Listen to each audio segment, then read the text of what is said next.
Welcome to the GreatBase Tennis Podcast. I'm Steve Smith along with Ivan Ozerets. Hello, hello. Great to have you, Ivan. Ivan's been behind the camera, but as you could tell, he should be in front of the camera. Great to have him at the table. Thank you.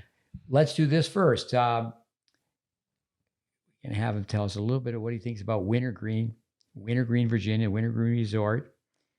I think one positive for me, it's helping me with my bad posture because I keep looking up at the beautiful mountains. I think another thing is I could really help out the business. Say Bob Hope. Bob Hope. My father had Bob Hope's nose, a late, great comedian, and I think they could use my nose as a ski slope. Another thing is I have seen 5 bears. How many have you seen? 2. 2, so I'm winning. 5-2. Yeah, you're up by 3. And what are your thoughts of Wintergreen? It's beautiful. I mean, the trees, I haven't seen so many trees. Our trip up here, I mean, we drove from Florida up to Virginia here a couple times actually, and going up through Florida, it's a little bit dry, and then you hit Georgia, and it's like, okay, some trees, and you hit South Carolina and then North Carolina, it's like, okay, bigger trees. Now you're in Virginia, and then it's amazing. We're up in the mountains and trees. You can fresh air, you can smell it. It's friendly bears. Yeah, as I said on the Greg Patton, he was here to do a clinic with his sister and his brother-in-law, Colleen, Steve Campbell. I said, yeah, we're in Switzerland. I've taught tennis over 30 countries. I've always said, I could live in Switzerland. So I tease and go, yeah, now I'm here. With Ivan, I met Ivan several years ago. He came to a tennis camp. Story behind that, I said to him, hey, kid, when you graduate from college, if you want to work in tennis, let me know. Certainly has a tennis connection. He's from Southern Cal. He's played tennis. Tells us a little bit about his background. Beautiful Southern Cal. It's right by the old Vic Braden Tennis College, Cote de Casa. Yeah. I told him, I said, years ago, you would tell someone, you got to take the job, take it for 2 years. That was back in the day. Back on your resume years ago, if you worked someplace 1 year, that just wasn't right. You needed to at least be there for 2 years. He's been doing so many things for us. With, I think, at Dennis Vandermeer years ago, the founder of the PTR, he hired Dan Santorum, a young Dan Santorum. And all these years later, I mean, Dan Santorum is still with the PTR and done so many amazing things with that organization. We're going to talk about that tonight, like how we would like to make GreatBase an organization. Ivan, I've taught you a few things, taught you to play piano, taught you how to speak Russian. Yeah. Ivan was there to hold my hand when I had to go to the hospital several months ago. With Southern Cal, Ivan, what would you like to say about the GreatBase just to kick us off here? GreatBase. Wonderful. I mean, I wish I knew the information sooner. It's something I wish every tennis kid starting off knows, and that's what we want to try and get done with the GreatBase. Now that it is a nonprofit, GreatBase Tennis Education, we want to get that information out there to more kids. GreatBase, your homework that you've done, it's on all these coaches and all this information is amazing. I changed my game. A little bit about me. When I was 21 years old, so a bit late, I went down to an academy down in Southern California. Well, I was living there in Southern California, Advantage Tennis Academy. And I met a few players that you were connected with, and they introduced me. They said, hey, check out this website, because I was all wrong on my swings. And I was probably as far off as you can be. And I checked it out, and, light bulb moment, like, oh, I've been doing this wrong. And since then, I've just been committed to, for my own game, a little bit of to change my game, to try and get better. Love the sport, so I always try and sneak in a little time to get better myself. And since then, like you said, I graduated college with a degree in computer science from UCSD, and I was looking for a job for 6 months out of college. Couldn't find one. Then I believe Hurricane Ian, I think, hit Florida, and I called you up. I said, hey, are you all right? Is everything good down there? I heard the hurricane, blah, blah, blah. And you said, yeah, we're good. And hey, if you're you're still looking for a job, you come on down. Remember, we talked about that. And I said, of course. And I packed my bags and started helping you out. For their listeners, and I know we have listeners overseas, the acronym for the university, U.S. University of California, San Diego, UCSD. All right. And a degree in computer science. Yes, sir. And how do you find my computer skills? It's hard to find anybody with worse computer skills. Jeez. Yeah. I've got some notes, and let me go through one section of the notes, and then you can chime in. Our podcast tonight is commercial. We usually never talk about money. I guess never. Maybe this is the first time. I shouldn't use the word maybe. I'm telling kids all the time, don't use the word maybe, don't use the word probably. GreatBase, it's a pathway, it's a curriculum, it's a system of systems. Perhaps we should have used the name Solid Fundamentals. It's education of life, education of tennis. It's carrying the tennis torch. Carrying the torch. Let me get some water here. It's not that I'm nervous. No, you're never nervous. Ice in the veins. Never say never. Carry the torch of tennis teachers from the past. I was talking to Andy Fitzell just today. It's not Andy Fitzell and Steve Smith stuff. I've heard that so many times. Steve Smith stuff. With anything come to your mind other than that, defining the GreatBase? No, I over the course of a couple of years since I've known about the GreatBase, it's unfortunate that it's such an underground community, I'd say, of people that really adopt it and want to support it and grow it and give it out to more people. But people say the GreatBase, like, do you do the GreatBase? And I love the way you put it when people talk about the GreatBase as, no, it's not. It's a pathway. It's a curriculum. It's a program. It's not an academy. You don't come here to hit balls, laugh and giggle. There's information and it's online, fortunately, and thankfully it's online for free for people to listen to, and that's what it's all about. It's you've done your homework and you put it out there, and like you say, I love how you give credit to everybody, where it's like most of the stuff, almost all of it, you say 95% is just researched and homework, and you have some original thoughts which are also great, and it's just the honesty is what I really appreciate about the GreatBase, and that's what I had to say on that. What are your thoughts when you know that people call it a cult?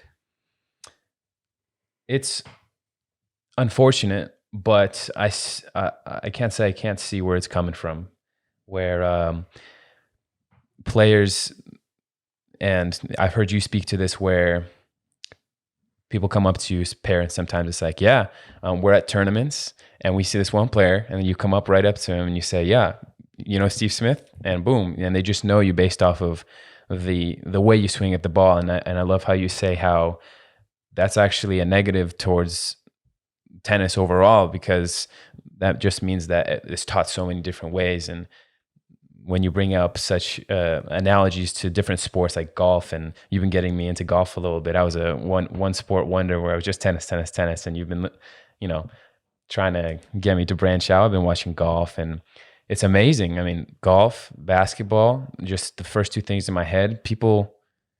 Players, athletes that practice those for hours and hours, they just do the same thing over and over and over and over. It's all about technique. And you don't see two different coaches teaching how to throw a basketball two different ways. You don't see golf swings taught two different. It's from what I understand, it's just one way. In tennis, you go to a tournament, every court, someone has a different forehand, someone's serving different. And it's like, man, and it's unfortunate that there's no true starting ground from which people develop from. And yeah. Well, let's go back. You're from Southern Cal, and I wouldn't say that you're one sport. I know that you surf. Yeah. And there's two boys that we know quite well that you've taken surfing. And actually, they've won the first 3 rounds at Kalamazoo, which is, for our overseas listeners, it's the boys' 18s and 16s national junior tennis tournament. Mm-hmm. And what I used for a chuckle is, for tennis parents, I said, I haven't been fortunate enough to meet Ivan's parents, say his mother in this case, And obviously they've done an outstanding job. But I said, this is what Yvonne's mother does. She goes to the beach when he's surfing and she's jumping up and down. She's going, no, no, Yvonne, not that wave. It's too big. It's too big. Are there any moms in the surfing world? Are there tennis moms? We have tennis parents. Do we have tennis moms in the surfing world? Surfing. Yeah, it's a great sport. Peaceful. I'd say it's almost, in some ways, it's the opposite of tennis because ground and water, but I'd say it's very similar because once you're on the wave, it's nothing. You're thinking about nothing but the wave, and it's peaceful and it's calm. And you can get into that kind of flow state with tennis as well. But with surfing, I started when I was young. I started middle school, joined a team. I competed a little bit. I was never great or excited. I just loved being out in the water. Something about it, just the tranquility. With the tournaments that you'd go to, you wouldn't see you wouldn't see parents like tennis parents. Nowadays with surfing, there are surfing parents where they go to the beach, but just because of the way the beach is so tranquil. And again, I'm not a huge surfer, and I don't know much about this. I just know from my experiences. And there are a handful of crazy, surfing parents that, mainly it's the dads. From what I remember from my childhood, it's the dads are really heavy, and especially if the kids has some potential and is surfing well when they're younger, they're pushing and pushing and pushing. But the culture is just of surfing is so relaxed. It's you're out there, and it's, yes, I'm competing against you, but we're out here surfing on the waves. I mean, it's amazing, and it doesn't matter. It's perfect waves or horrible waves. The weather is great. The weather is bad. The water is freezing or it's warm. It's like everyone's out there early in the morning. They do it because they love it. And you can just see in everybody's eyes, it's just love it and love it and love it. And I mean, it's tough. It's a different community than tennis for sure. I think of servers. I think of asking questions about sharks. I was a full-fledged tennis bum by 1975. I believe that's the year the movie Jaws came out. My mother came to visit me. And up to that point, I would go to the beach, and I thought it was just the lake that I grew up on. Okay, let's go see how far out we could swim and then come back. And at that time, shark mania between Miami and Jacksonville, and that's back in the day of newspapers. You're part of Gen Z, so I have to remind you what a newspaper was. So I guess they did it with infrared cameras, and they would have the count of the number of sharks that were among the swimmers between Miami and Jacksonville. I always tease, say, ever since I saw that movie, I've never even taken a bath. I like take showers. That's great. With Jaws. Have you been in the water and seen a shark? No, the closest I've been to sharks, I mean, I've had some encounters where, just before I came to a beach, people said there was a shark. Just after I left, people said there were sharks.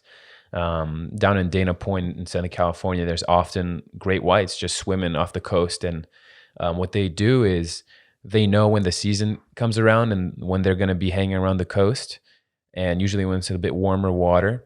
And they go out specifically to prevent tragedies happening. They go out and just feed the great whites, just throw out meat out there. And so they're happy and they just go along their ways. Another thing that happened with sharks is I went to Hawaii, fortunately, a couple times, and Hawaii is famous for having, sharks and incidents with surfers and such. And I remember one of the first times we went to one of the islands. I don't quite remember which island. We go out to the beach, the closest beach we have, and it just says, can't go into the water, there are sharks. It's just like, okay, that's interesting. Dana Point, beautiful place. I was a full-fledged tennis bum living in a van, and I believe Brandon Fallon, great guy, he lives in Dana Point, which is a beautiful place. With back to the GreatBase, sharks. Watch out for sharks. Purpose, mission, tennis, make tennis instruction more accessible and less expensive. Make tennis instruction more accessible and less expensive. Here's another thought: have more Americans playing American college tennis. I'm all for foreign players coming over. Where would we be in college tennis without the foreigners? But again, I think these numbers from 2 years ago, 60% for the women, 62% for the men, foreign players. Yeah. So the next thing I have down as a purpose, a mission, the GreatBase is just trying to help tennis. With a review, we have 15 years daily Facebook posts. There's 5 online courses. Each course has a company test, so a certification, if you will. 500 plus Instagram posts, 150 plus podcasts. Yvonne mentioned that we're a nonprofit. We've been a nonprofit for a year, and really have to say what the lawyer told me. It cost almost 3 times as much to get it to go through the fees with the lawyer than the money we've raised. We've raised $5,000 in the first year, but we haven't made one phone call basically. And the only thing that we've done is add an attachment on a Facebook post. Yeah. So 0 effort on our part. The lawyer's advice to me when we became a nonprofit, she's certainly a very intelligent lady. She knew my age. And when you took me to the hospital, my joke was that, geez, I went in. I thought I was 28, but they told me I was 68. But with that, I should not set up a nonprofit. I should sell the content. And then she warned me of the difficulties. And I certainly have a little bit of an understanding of the difficulty of raising funds, fundraising. What are your thoughts on her comment on that? Well, she has her own experiences, and she's probably doing what's in her mind the best for her client, which would be you. And if she's trying to raise or just trying to either save or make the most money so you're most well off, I think that is her job. And there's no fault of anybody, and not accusatory at all. But what I think makes the GreatBase and the information so precious and is that it is a nonprofit and it is for free out there, and the information is for anybody. And some people might say, I've heard this, that because it's for free, that means it must not be good. And unfortunately, that narrative is so misunderstood, and it's just if you just take a look at just the first front page, you'll realize how wrong that is. I mean, I wrote down here that I feel like the strength in the GreatBase, especially on the social media aspect, is what you like to say is that the number of followers it's organic.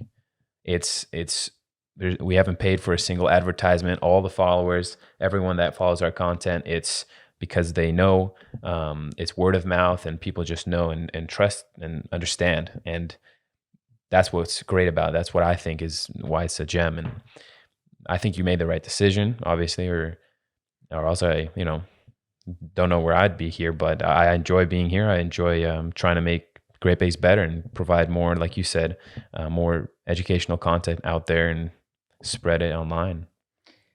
I'm glad you mentioned that. Jeff Lewis, a long time tennis teacher now, he started with us, he was maybe 14, 15 years old, taught him to hit a tennis ball and to teach. And he's actually somebody who had the opportunity to spend some time with Vic in the latter stages of his life. But Jeff, he gave me that advice. He said, best thing about it is it's organic. Yeah. We haven't bought followers, and how that all really works is not really something I am in tune with. But coming back to the lawyers, I said, I remember having many discussions with Andy Fitzell on this, is that really the YouTube tennis guru, people have listened to our podcast. I've discovered the 7 secrets of the serve. Here are 4. Give me your credit card by midnight, and I'll give you the other 3. Yeah. A little bit tacky, sleazy, Charlie Hustle. How's it go? The snake oil salesman. But a few things. Vic Braden, master plan. Vic used to always say there should have been a master plan.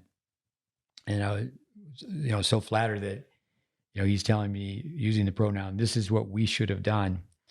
And certainly hindsight's 2020. I remember being with Jeff Lewis one time when Jeff said, well, Vic, didn't you ever think about having a certification program? And he did at one point, where it was called the USTA, United States Tennis Academy. It was a written exam, but he never got into the membership side of it and insurance and really with the PTR, USPTI, I have both organizations in my notes. I'll say a few other things about that, but with the training, the educating of tennis teaching pros, certification is not education, but with Vic coming back, he said we should have had a master plan. And when Vic passed away, there, as he said, there wasn't really a plan in place to say, okay, how is this going to continue? And GreatBase, some people could call it a resource, but also it's in action. People are, and I think that's one thing about what we do put on social media, is we're perhaps the only, but not too many people, maybe not too people, they're doing it successfully, is they're showing young kids hitting the ball better. Yeah. With Vic used to say that we should have a plan, and I said, yeah, Vic, this should have been the plan, because he was the pioneer. He was the breakthrough guy. And I said, yeah, Vic, you should have gone forward carrying a flashlight, and I should have gone backwards carrying a hammer. Yeah. And Vic would have been finding the new ideas, making discoveries, and I would have been hitting people over the head going, did you get it? Did you get it? That's something with Steve Campbell, who's the director of Wintergreen. I've known Steve 40 years. He was part of this program we had called Tennis Tech. And as I mentioned, he worked for Braden. And I say something to him, and he looks at me and goes, I get it. Yeah. With, are you familiar with how that works, buying followers? Yes, there are a couple ways. You can straight up on some platforms just give the platform a credit card, and they will increase the amount of viewers through either advertisement. Let's say on YouTube, the recommended page on the right. If you are if you're looking up on something on YouTube tennis related, and you pay a certain amount of money, let's say a flat fee a month, YouTube would on the recommended page will push your video if you paid for that. Same thing goes for stuff on Facebook. You can do Facebook advertising where it's just shared more, and it's not organic. It's people that are just browsing on Facebook, and you paid Facebook, and they just pop it up like an ad, and stuff like that where it's ads and you pay money so people can see and boost your view count, you can even on Instagram, I'm pretty sure you can pay to have your follower count just artificially increased. Don't quote me on that, but I'm pretty sure you can do that. And there are many ways to quote unquote scam, not the people, but the system, so you can boost your rating. But again, in my opinion, anything related to that just veers away from what we talked about, where how organic the GreatBase is. And some people might come on and list this and say, well, that's right, but if your goal as a nonprofit is to help more people, you need to get the word out. You need to grow bigger so you can help more people. And this is a great way if you can, advertise and pay for it a little bit of money so you can just spread it more. So there's obviously some discussions to be had, but currently we're not doing that. We haven't done that. And in the near future, unless someone convinces us, I think we should stay that way. Well, I mean, it's up to discussion still, but one more thing here is 500 plus Instagram. It's up to 800 now. It's over 800. So we're closing in on 1,000 sometime soon. Another comment I had to say is with the GreatBase, the fact that it is currently a small community. I like how you say we are the smallest tennis community, but we strive to be the best.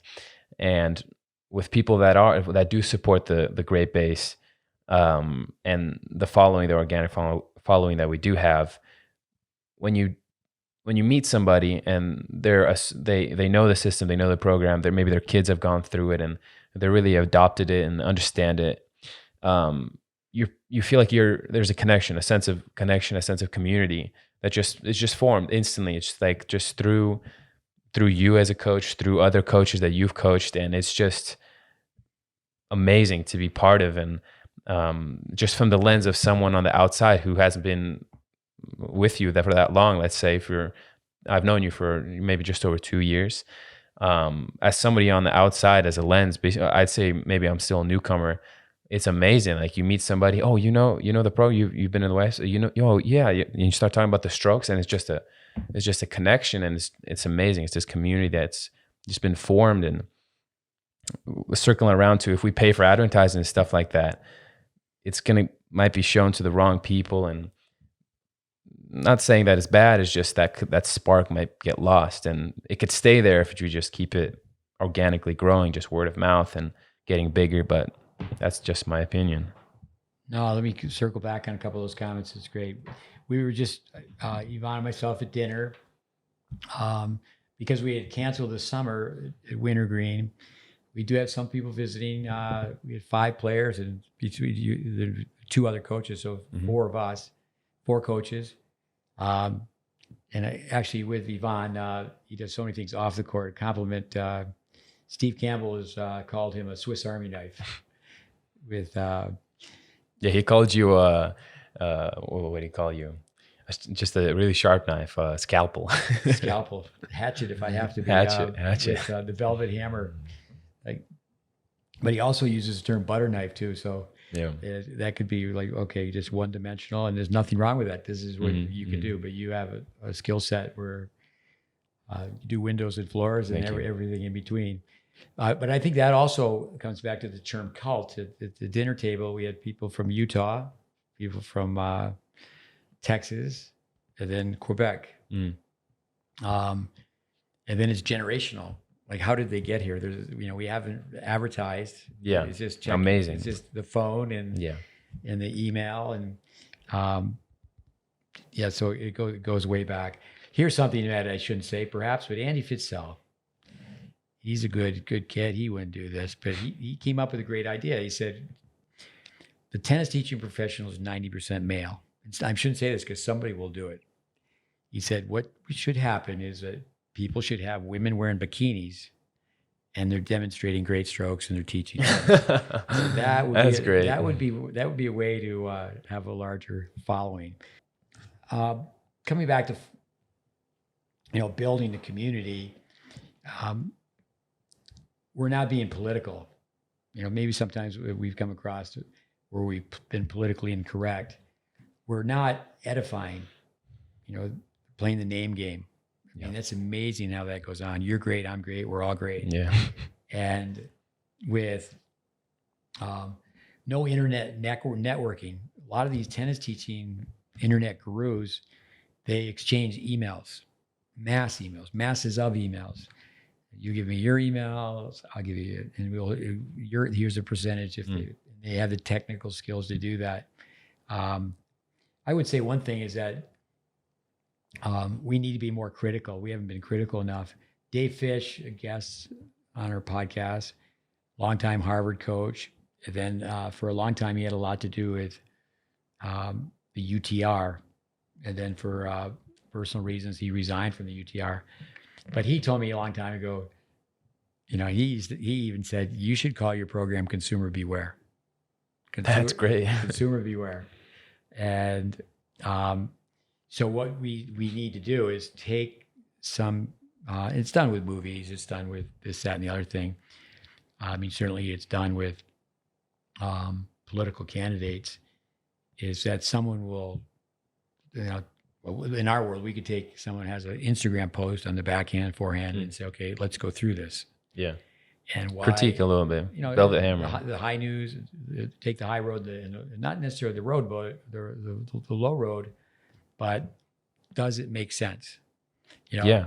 And it's kind of, I think for many times, consumer beware. If we looked at some of the content that's being shared, I think you could sum it up by, don't try this at home. Yeah. Don't try this at home. Yeah, it's a good idea. I like how you touched upon an aspiration. we already are a community, but to become an organization, and even if we are the smallest organization, but aspire to be one of the best.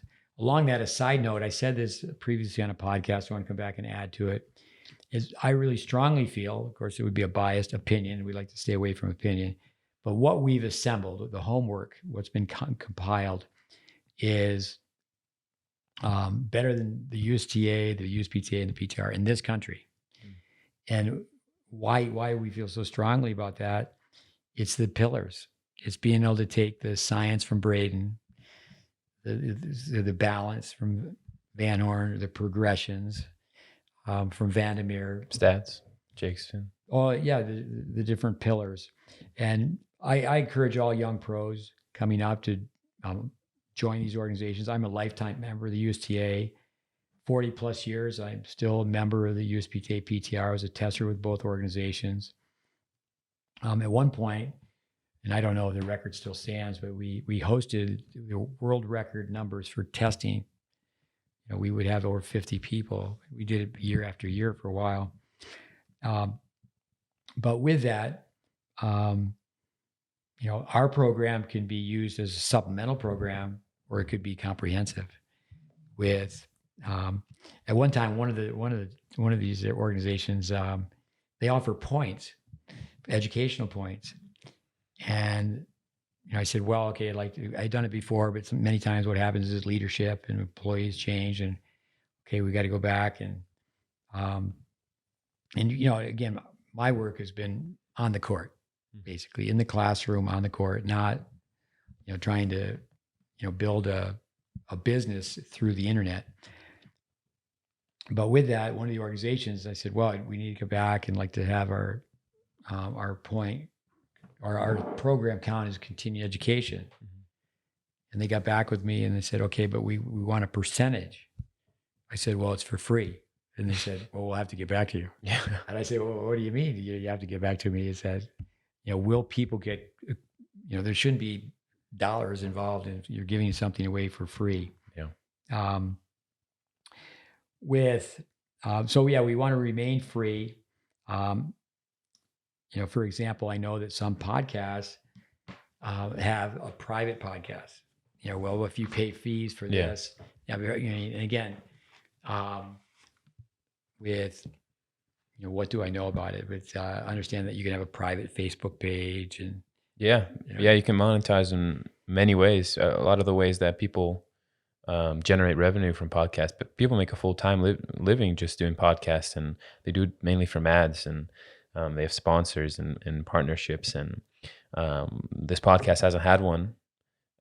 We've had some offers, but we haven't had it yet, so we're still thinking about that. So we're still in the process of thinking about whether or not to monetize the podcast. Yeah. Probably not. Here's another point from a business standpoint.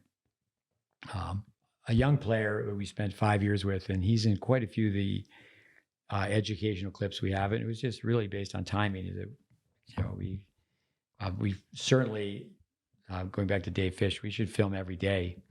And that's one of the reasons that we're going towards the business side of this podcast, is we need to be able to do a better job, and we need people's help, financial help. With Victor Lillo, I would say it's kind of a folk heroes of our podcast, or I should say on our podcast. This is where I have people say brain cramp. Brain cramp. Senior moment of the content we have online. But his father's name is Ludmill, and I was his guest. It was a Shark Tank course. And, I told him, I said, well, at one point I was selling this course called Tennis Intelligence Applied. In the first year, made $50,000. The second and the third year, made $25,000 each, give or take. So $100,000. And I said, well, then I started just giving it away. And the guy looked at me, and I've had this said to me before, but he said, that has to be the dumbest thing I've ever heard of. And anyway, with that, I still feel like, every tennis teacher should do something free. It should, you should not just be regulated by the cash register. And certainly, can you find time to give a free clinic with, it's certainly always, nothing's free. You're promoting, you're getting people in. And we were years ago, were more successful for well over a decade. We had a clinic every Saturday morning. It was called the Dollar Clinic. And wow. we got more people to come to that just because it was called the Dollar Clinic. The funny kid, Mike Costa, he played for one of our students, Craig Tiley, and then he was training with us. And he made a poster that he was walking up and down with this poster.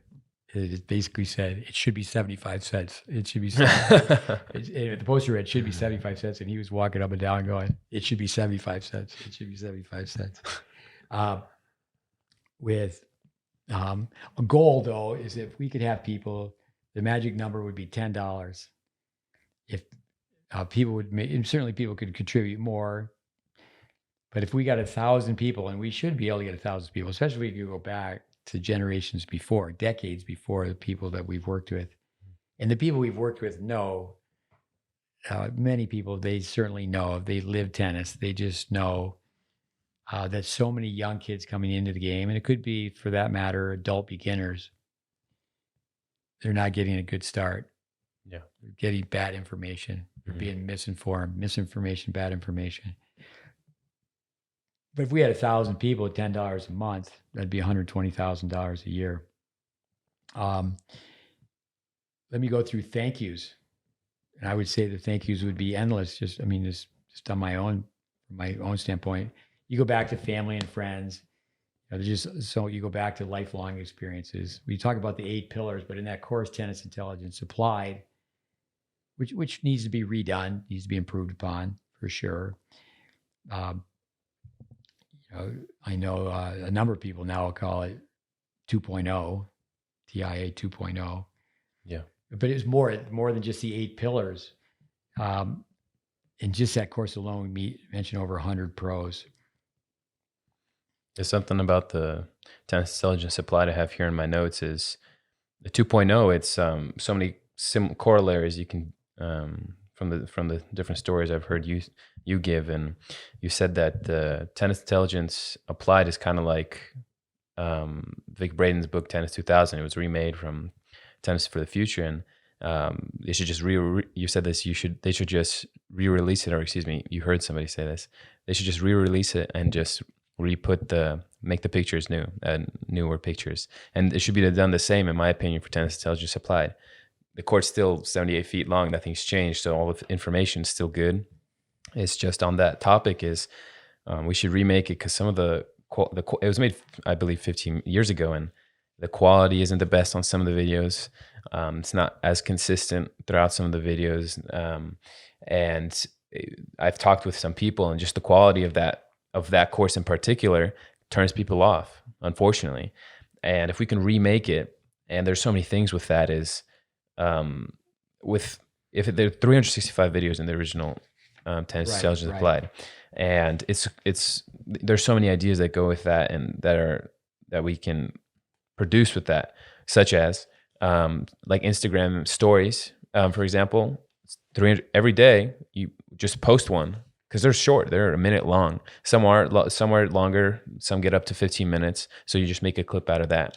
But there are so many things you can make out of that. I mean, so many positives where the 2.0 is, it's like on the Instagram, you post it once a day, and it just goes reoccurring every year, like just boom, boom, boom, boom, boom. Because what's 1 minute? And to segue, it's unfortunate that the current generation is younger. With these mobile TVs, we have our phones. They've shortened attention span, and kids, especially in the young generation, millennials, have gotten caught by this, and especially Gen Z. Their attention span, like you said, is an 8-second filter, and they can't sit through a 25-hour course, even though we would like them to, and maybe they even want to. They don't even read books anymore. How are they going to sit through 25-hour courses, even if each video is only a minute long? Some are a little bit longer, but it's consumable. But nobody's going to do that, at least in the younger generation, from what I've seen. And it's also justified by the fact that you tell me sometimes you get messages how the podcast, keep them long, and you get mixed messages like, you should shorten them. You should keep them longer. And in my opinion, just from talking with players that have been here, the parents that I've talked to, it's the adults, let's say, they enjoy listening to the podcast, and that's probably the opinion you hear because they got time and they don't have that filter that we talk about that's unfortunately plagued the current generation. And we have players coming in here that have known about the content for a while, and they do it on their own or they do it with a coach, and they get here and the first thing you ask them, have you listened to the podcast? And they're like, no. And I heard one kid say, oh, is that the ones that are over an hour long? So just that question, just the way they answer that question, it's like nobody's going to listen to them, unfortunately. So that's where we have to do a better job on social media and adapt to the current situation of this generation and be like, yeah, we should be, creating highlights, show notes, clips, putting them out. And that's for the benefit of the youth, because we would like the information to be out there. And unfortunately, that's how it has to be. And Tennis Intelligence Applied 2.0 make it higher quality, and the clips are all there. All the information is there. We just have to get it out there. So the youth, the players, the upcoming generation can consume it. Yeah, no, Tennis Intelligence Applied. I go with my son Connor because he's many of the clips. And obviously, as a parent, I go back and go, yeah, it's more than 15, 16. It's getting closer to 20 years ago. Oh, wow.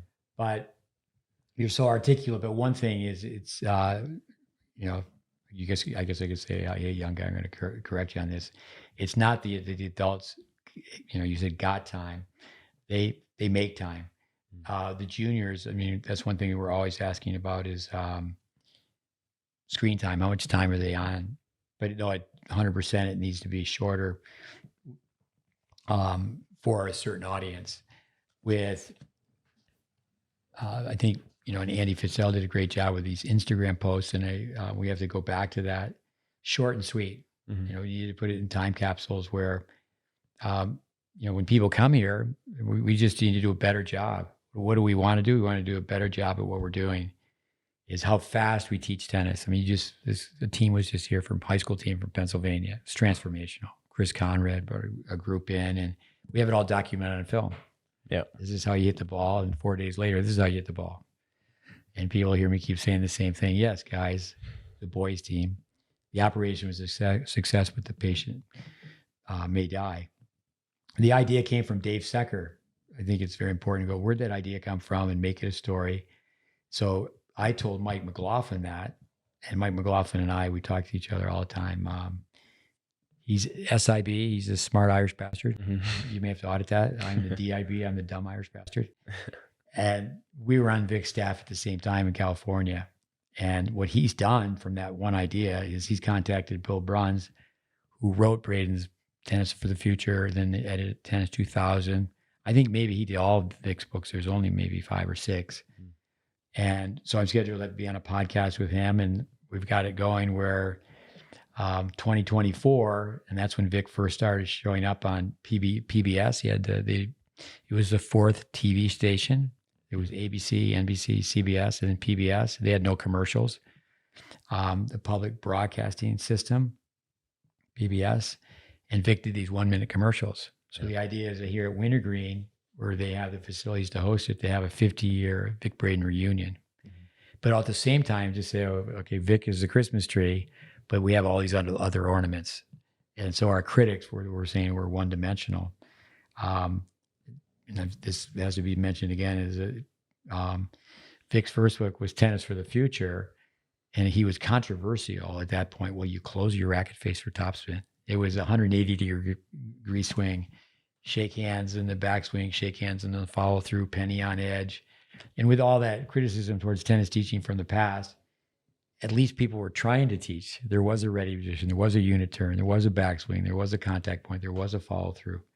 But when you said, I want to jump ahead in my notes because that's, again, energy makes energy, and it's a great idea. That's what we need to follow up on. We're not short of ideas. I mean, I hear from people all the time. A gentleman who's done a great job with our content, teaching his children. And once they came to us, they never used a tennis. They never went back to a tennis pro, a tennis teacher. That were, as far as I guess distribution or navigation, production, we're not slick, but we're rich in content. Yeah. That's a lot of people there so much better with, and again, yeah, tennis intelligence applied. I think that overall the sound is okay. It's like of all our podcasts, I know a great podcast with Carlos Coffey. I think of the 150 plus. And again, to come back to that, I don't know if I said that in the beginning, 156, it's a milestone. This is three. Yeah, we got to mention 3 years. To go back in my notes here, in asking for money, certainly they have people ask people as well. They have people be a donor, but also have them be a recruiter. And if someone stops and think about the value, and again, just $10 a month, $10 a month, but ongoing, reoccurring, with the idea that if people want to give more, yes, we can accept. I think a great thing is worthiness.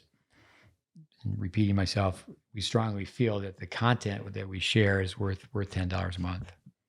Yeah. It can be $10 per family. It's not like, well, if you got your husband, your wife, the husband and the two spouses, and then the kids. Why don't you talk a little about the roster that we? Yeah, the roster. There's an important distinction we'd like to make between supporters and contributors, and people that support the GreatBase. Eventually, a little segue is the website. Currently, it's does its function and it's great. Andy Fitzelf set it up, and it's what it is, and it's great. There's nothing about it, but it could be better, and I'm trying to make it better currently. We're trying to update it, give some new pages, some better visuals on let's say different platforms like the phone, and the desktop view. Not to get too technical, but the distinction between supporters and contributors, there's going to be a new page on the website for the roster. The roster is what Steve was talking about, where if you'd like to contribute financially, it'd be a $10 monthly donation. And it's not, of course, not mandatory, but if you still like to show your support and say, I support the GreatBase Initiative, on the same page, you'll just have some place to put down your name and your location, and we'll try and make it so you'll see yourself as a dot on a map, and you'll see how worldwide the GreatBase is, and you'll feel like you're part of community more so. And so that's with the roster page. And we have more pages where we're trying to make another page that's a little off topic, but it's worth mentioning that a commentary page, where that's a good idea that we had, where people can listen to you commentate over matches live as they're watching the match. They can live listen to you commentate over the match. So that page is done already. We're just looking for a time to sit down and actually do one.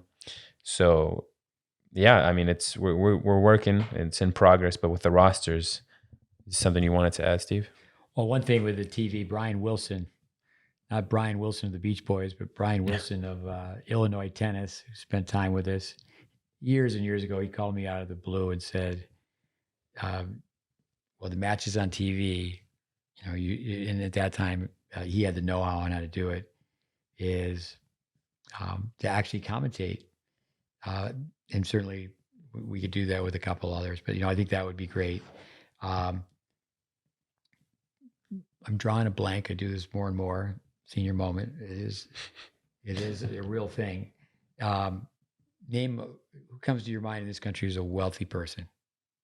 Wealthy Bill person? Gates. Bill Gates. Yeah, that's the first thing I thought of. I should have let you answer, but actually, I was just drawing a blank. I couldn't think of Bill's name for 90 seconds. But at one time at Indian Wells, John McEnroe was sitting next to Larry Ellison and Bill Gates. I basically said, I would love to talk to those two guys about how to improve tennis. Um, even the GreatBase backboard, it's been a labor of love. I mean, I have not lost significant money, but I have not made money on the GreatBase backboard.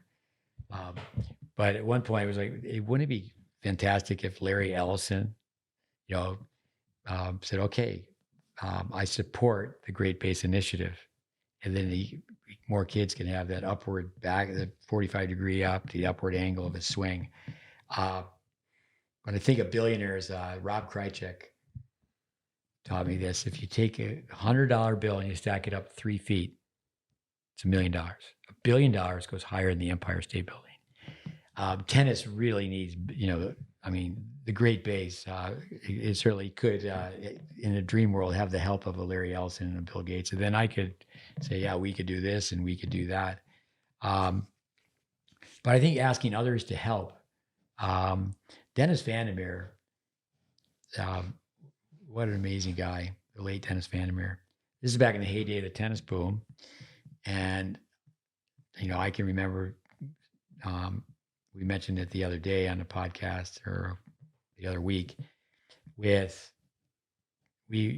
would teach not north and south, but east and west. And on each side, we'd have they'd be handmade out of wood.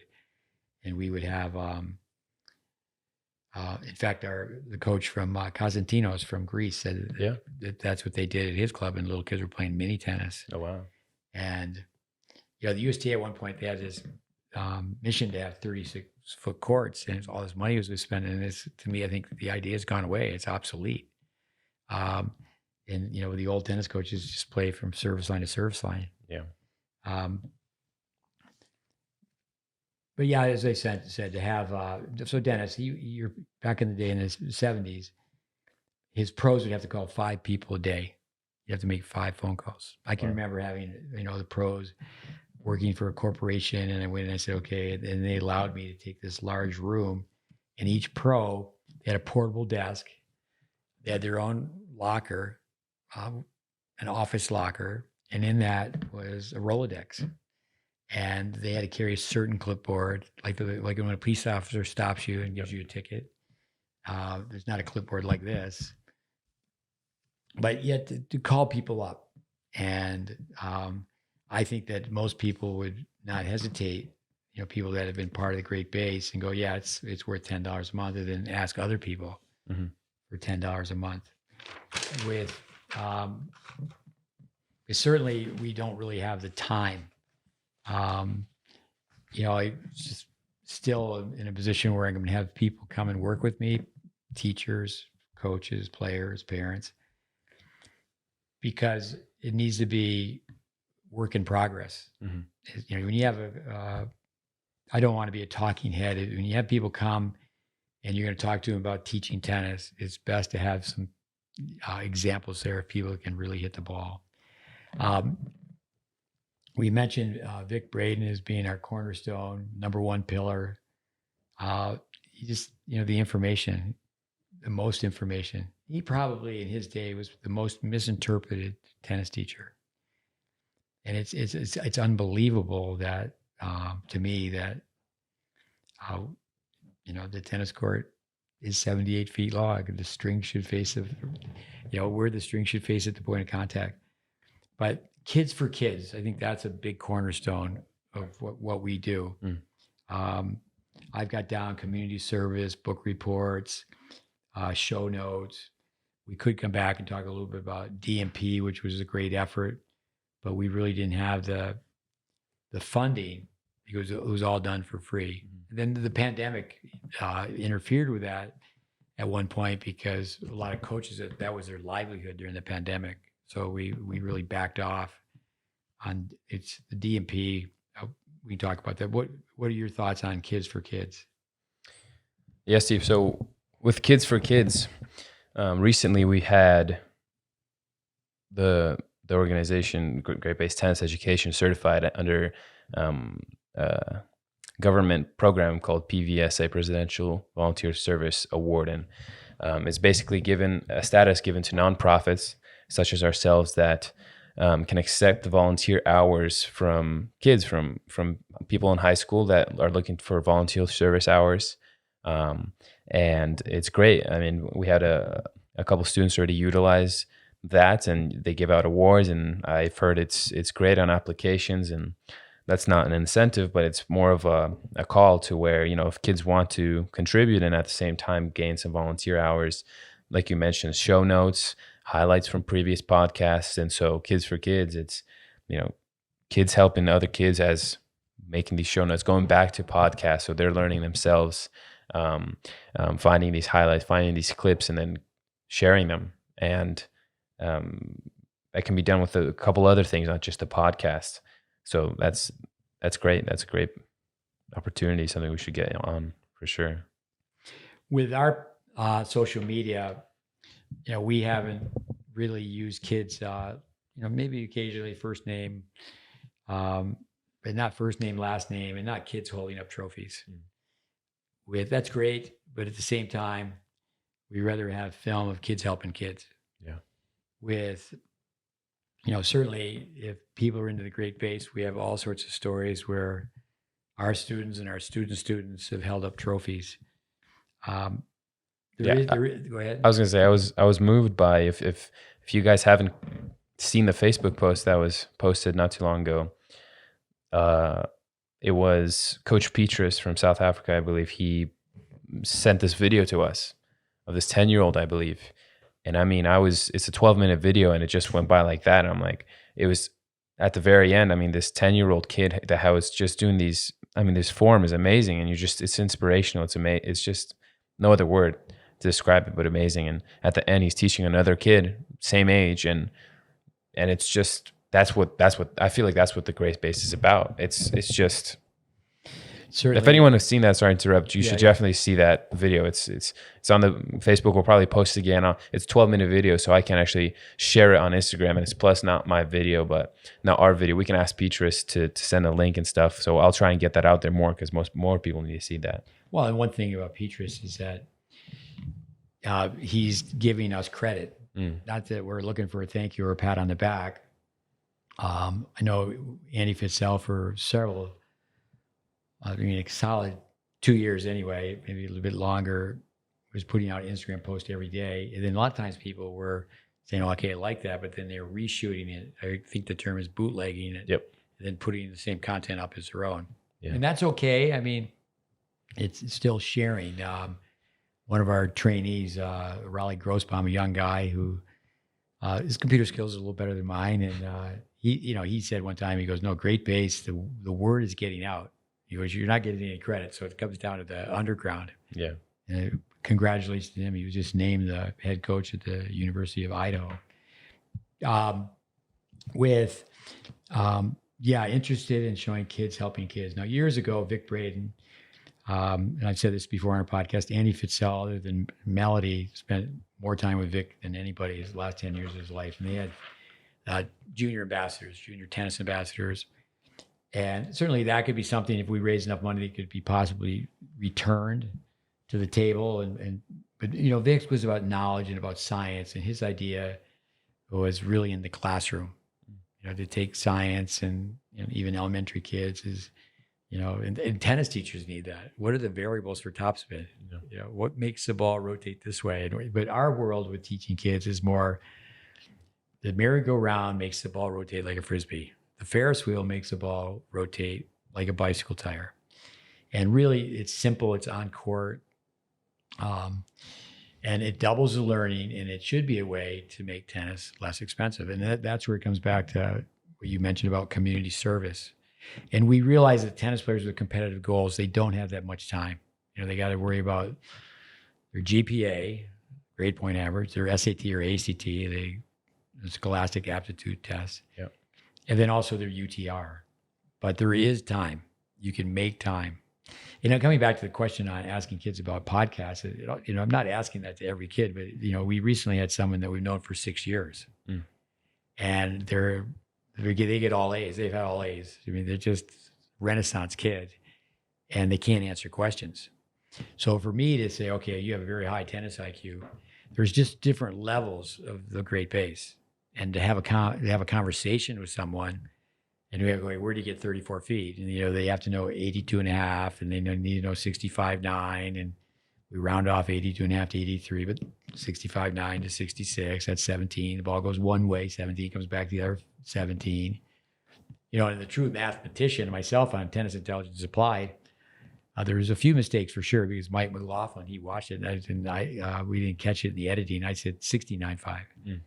But, to know tennis math, we say the 5 S's: numbers for self-management, numbers for strokes, numbers for strategy, numbers for statistics, and then numbers for score. But with the word pitcher method from Don Leary, it works like a charm. Oh yeah. And, it was just not that, it was many years ago. It wasn't too long ago that I mentioned it, but Christo Schultz, we had his father, Bud, on. Christo spent time with us and as an intern, and we sent him to the National 12s, where one of our guys was his site director. And in the National 12s, over 90% of the players had some version of palm up. So tennis is in a crisis. And I talked to someone just the other day. We're going to interview this gentleman, Scott Moore, about pickleball. And pickleball is coming. And that's it. It's like it's invading our courts. Yeah, tsunami. It's coming. But let's just say you think of Dennis Vandermeer's progressions. But yeah, that's something kids teaching kids. But for the GreatBase to work, it has to be at a tennis club. The top person has to say, okay, this is a good thing. This is a good thing. And, really basically in the end, it takes time. It's like with Tom Brady and Bill Belichick. I would think that Tom Brady has a better understanding of what Bill Belichick does, the great football coach that he played for the New England Patriots. It takes time. It takes time. I've got a couple more things in my notes here. But go ahead. You want something you want to add at this point? Yeah, there's one more thing I wanted to add. We have with networking, a lot of some coaches, not going to name names, but we have coaches that I've talked to that they give ideas, and one of the ideas, not just coaches, and other players and parents that are part of the system and know the program, and are supportive. They would like to see a directory of places where they go and train with like-minded, probably wrong word, but coaches that have been trained in the system or know the system. And not all coaches are alike. Some have more experience than others, and it'd be great. And this is me trying to give these coaches that I've talked to, trying to say their words out, and I've agreed with it, and I think we've talked about it as well, where it'd be great to have a place, maybe another page on the website where it's a list of information, maybe contact information of some coaches that around the world, really, that have just that will give us their information and just put it out there as a community. Like, yeah, this is we're here. So when players do go around, it's like, oh, okay. It's just a way to connect, really. And I feel like sometimes that connection is lost, where you go to a certain state and it's like, well, let me call up Steve, see if he knows anybody, and that's all great. That's how it's been, and it's fine. But what are your thoughts on having like a directory of coaches and that people can look to if they want on court information? Well, coming back to the USPTA PTR, back in the days of telephone books, telephone book used to be this thick. I remember doing so much tennis teaching in Atlanta at one point, the ALTA, the Atlanta Tennis League. It was this thick. So many people playing tennis. No, I think connecting people from the past as well. If we could, connect, people that were part of, they may have played tennis, even taught tennis, and they've moved on to something else. But we tell juniors all the time to not be takers, but to be givers. So I think with the directory, though, it doesn't mean that everybody who's been part of the GreatBase will be highly competent teaching the concepts. Like Andy Fitzell, for example, is an outstanding technician, outstanding person, outstanding coach. He spent so much time with me. Of the 8 pillars, he spent so much time with Vic. But I remember years ago at the National Teachers Conference, Greg Tiley, who now is very well known as the CEO of Tennis Australia, he was at one time in charge of player development. And before that, he was at the University of Illinois. And I don't think they even have it anymore. The National Teachers Conference, USTA, every year, I mean, people, they'd want to go to the US Open, but there'd be 3.5 days of education. But he had a couple of young kids on the court, and he basically, certainly, people that he didn't really necessarily work for, but I mean, he basically gave a Welby Van Horn tennis lesson. And to me, I just think it's ludicrous. It's just unfortunate that people don't know what the Welby Van Horn balance method. And I don't think, and people just think with us when they think Braden. I remember one time I was teaching at Vic's place, and he sat right on the deck and was watching me teach. He wanted to know everything about Welby Van Horn. Some of the coaches going, "What are you doing?" And I go, "I'm teaching tennis." And it's just the opposite. Vic was like totally into asking me about Welby Van Horn. But it's so simple. No racket, no ball. What do you do with your body? And I just have a couple more points. I think with Wintergreen, it's an outstanding facility to film content. It's not something that is just like happened. Warren Pretoria is called Andy Fitzell. Andy was working with me, and then we looked at it. I remember sending in a proposal and basically saying, well, if you built 3 more indoor courts. But since then, they hired Steve Campbell, who's part of our network. And I think this is an outstanding place to film content, not because of the beauty, but because of the observation deck, the indoor courts, the availability at certain times. But I think that's important. I think also, too, is that we talked about this at one time, and I think we can get ahead of ourselves.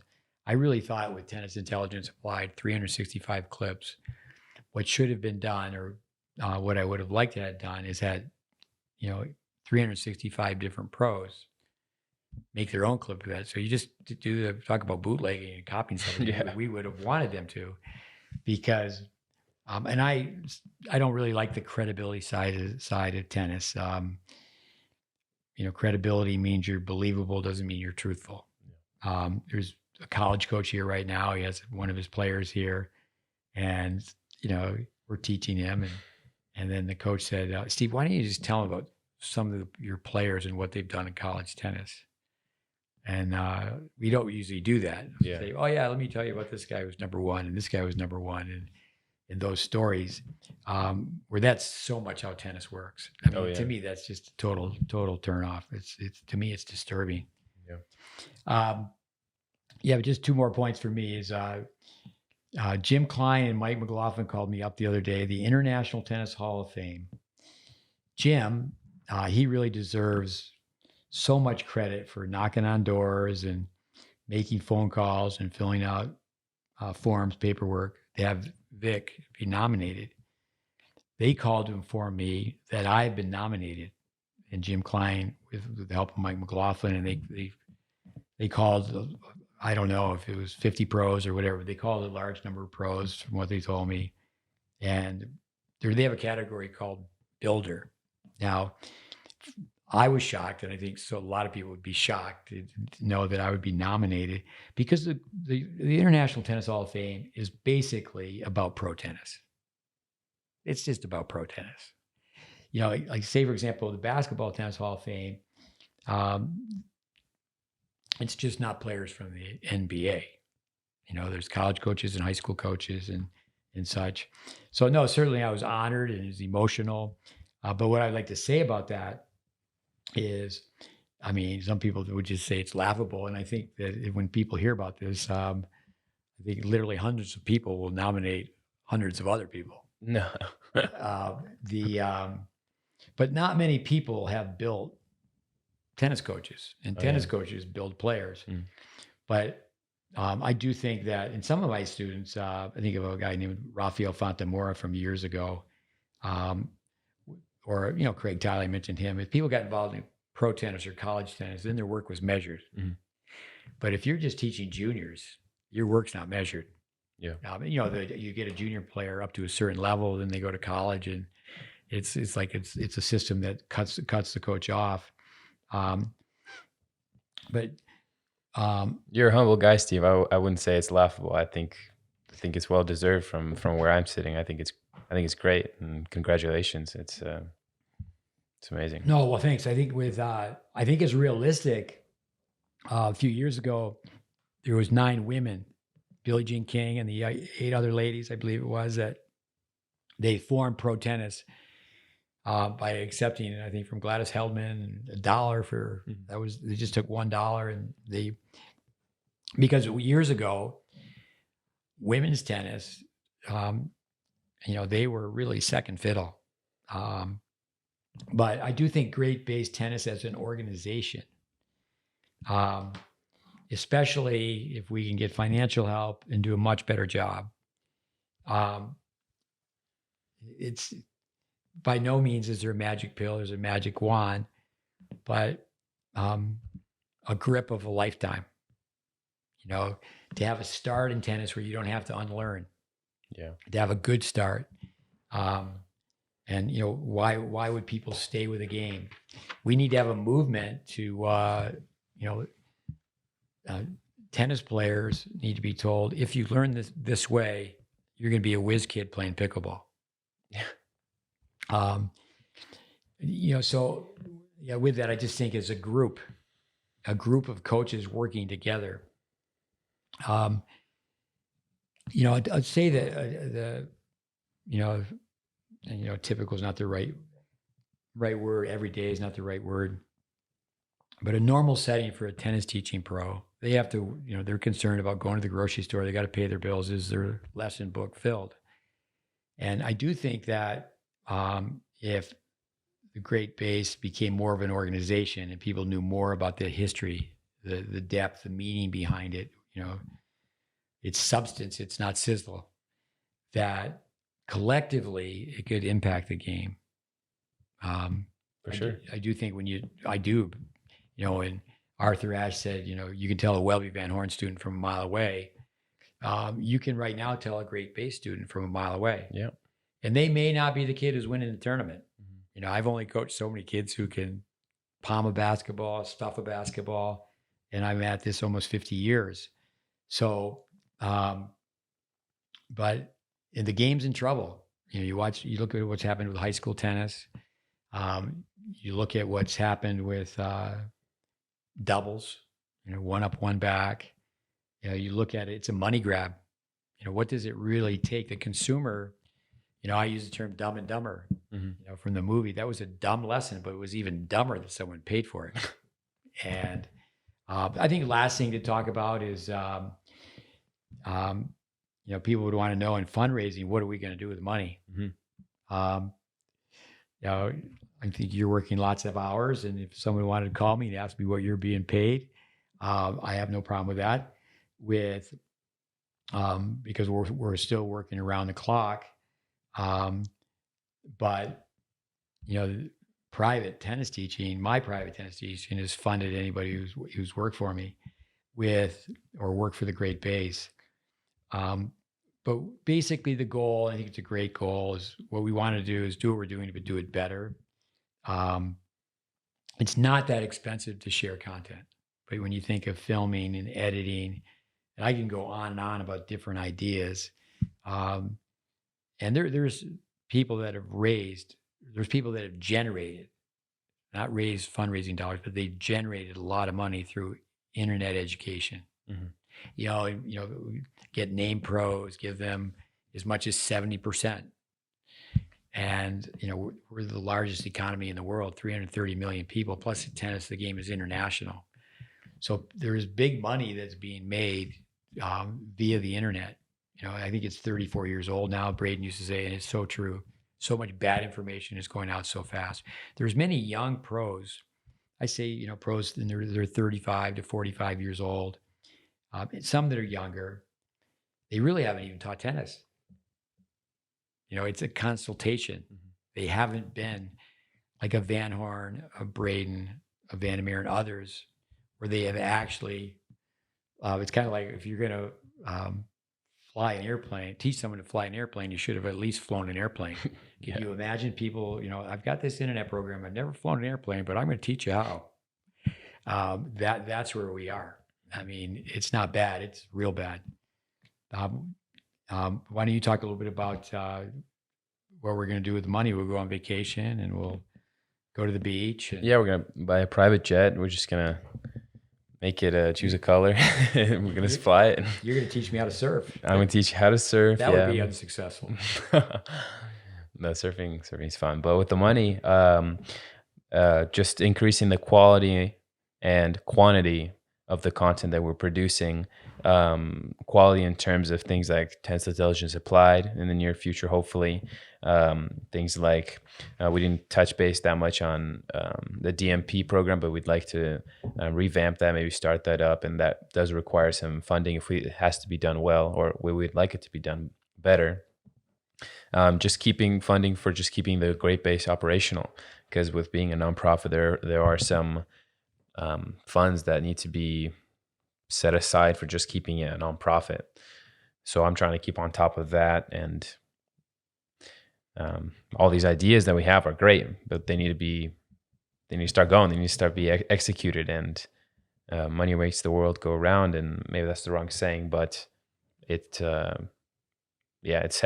It helps. It's tough to do things with. It's tough to do things high quality with limited resources, and not to say we have limited resources, but we could be doing things better, and we should be doing things better. And we're going to try and do our best. We have been doing our best. We're definitely going to try again, like I said, do better. But if you can join along, if you can contribute, help, we'd appreciate that. And thank you for that. No, it's great. I think, first of all, just to go back, that we really haven't asked. It wasn't too long ago that I helped, I should say, we helped a lot of friends in tennis. It didn't take us very long to raise $10,000 for a player. Wow. And, but with that, I remember, someone say, well, I don't want to donate money for a player. And so I think it's very important to, again, it's just, it was $10 per person. And then that's a way for us to say, okay, this is the size of our organization, that our organization is really running on.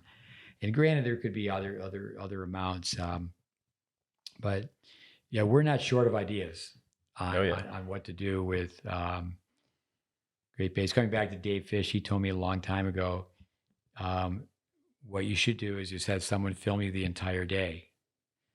Well, we don't do that,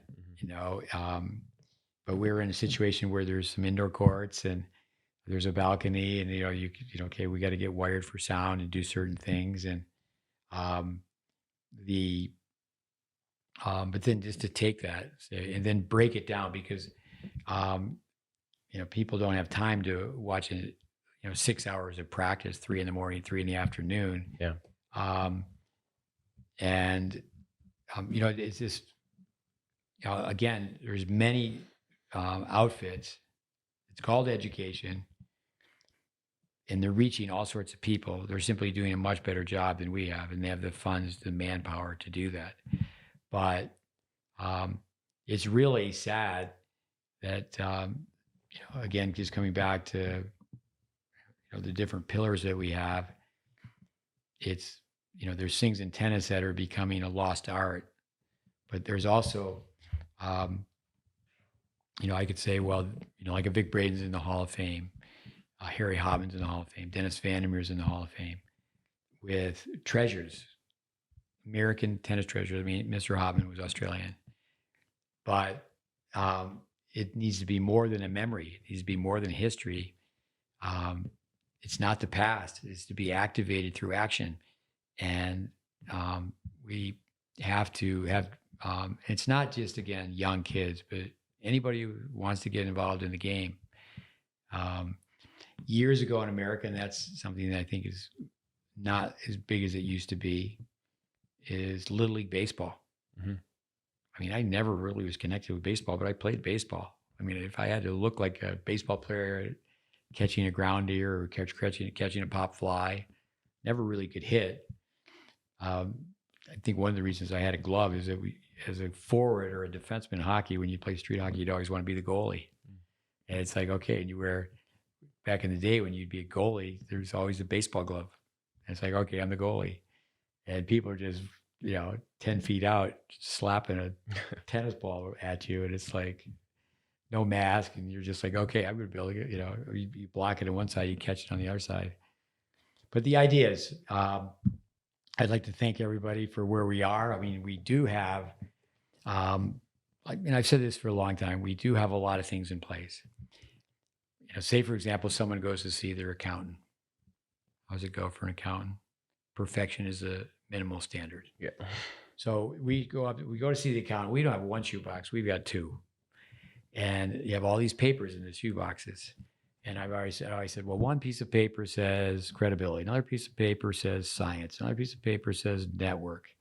And, you mentioned, people all over the world. It is international. And then what we need you to do is be able to put that together. It's not put together like it could be. But yeah, I think really in the end, this is our commercial after 3 years, our commercial for the GreatBase. And we're not telling anybody that we're going to charge for it. It's going to still be free, but we would like to have people step up to the plate. And, I think we're on base, but, we're a long ways from hitting a home run. And I think the way we can have more swings at the bat is we have to have more people say, okay, they're asking for $10 per month to support the GreatBase. And you think about it, the average price for a tennis lesson now in some parts of the U.S. is $100 an hour. Yeah. And that's expensive. So anyway, money is the topic of this podcast. We're going to continue with year number, I guess we're going into year number 4, right? 4th year, yeah. So anyway, we'll wave to the camera. We'll say adios, amigos. And adios. We'll do more podcasts, but thanks for listening to this one. Thank you.